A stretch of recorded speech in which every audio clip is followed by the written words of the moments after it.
BTech BSc agriculture join అవ్వాలనుకుంటున్నారా? తెలుగు వారు ఎక్కువగా చదువుతున్న యూనివర్సిటీ ఐటీఎం యూనివర్సిటీ గ్వాలియర్.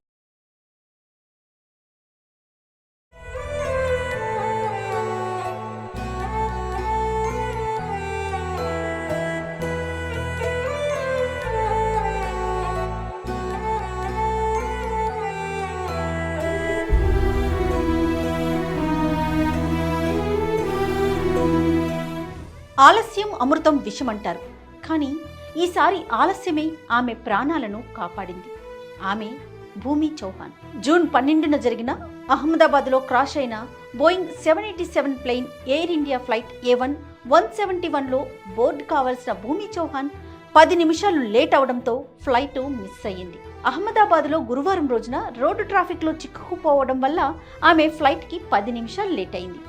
భూమి 2 సంవత్సరాల తర్వాత ఇండియా వచ్చి తన హస్బెండ్తో లండన్కి తిరిగి వెళ్లేందుకు A171 టికెట్స్ని బుక్ చేసుకున్నారు. ఫ్లైటు మధ్యాహ్నం 1:10 టేకాఫ్ కావాల్సి ఉండగా బోర్డింగ్ ప్రాసెస్ 12:10 క్లోజ్ అయ్యింది.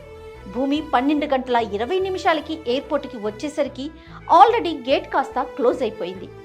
ఆమె చెక్ ఇన్ గేట్ దగ్గరికి వెళ్లి రిక్వెస్ట్ చేసినా కూడా వారు ఏమాత్రమూ అలౌ చేయలేదు. నేను ఫార్మాలిటీస్ క్విక్గా కంప్లీట్ చేస్తానని చెప్పినా కూడా వాళ్ళు లోపలికి భూమిని పంపించలేదు. ఆమె అప్సెట్ అయి ఎయిర్పోర్ట్ ఎగ్జిట్ దిశగా వెళ్లే లోపే ప్లేన్ క్రాష్ అయిన న్యూస్ తెలిసింది. ప్లేన్ క్రాష్ విషయం తెలిసిన వెంటనే భూమి తన పరిస్థితి చెప్తూ, అప్పుడు నా కాళ్ళు కంపించాయి, శరీరం నంబైంది, కంప్లీట్గా షాక్లోకి వెళ్ళిపోయాను, నా గణపతిజీనే నన్ను రక్షించారు అని చెప్పుకొచ్చింది. భూమి చౌహాన్ తల్లి మీడియాతో మాట్లాడుతూ, భూమి తన చిన్నపిల్లాన్ని మా దగ్గర వదిలేసి ఒక్కతే ప్రయాణించాల్సి వచ్చింది. దేవుడి దయ వల్ల నా అమ్మాయి ప్రాణాలతో ఉంది. ఆ భగవంతుడు ఆమెను మళ్ళీ ఇంటికి పంపించారు అని చెప్పుకొచ్చింది. ఈ కథ ఒక చిన్న ఆలస్యం ఒక పెద్ద ప్రాణాపాయం నుంచి ఎలా రక్షించిందో చూశారుగా. భూమి ఫ్లైట్ మిస్ అవ్వడాన్ని మొదట బాధగా భావించింది. కానీ తర్వాత అది ఆమె జీవితానికే టర్నింగ్ పాయింట్ అయింది. ఆమె లండన్కు వెళ్లే ప్రయాణంలో ఆలస్యం కావడమే ఆమెకు జీవితం ఇచ్చింది.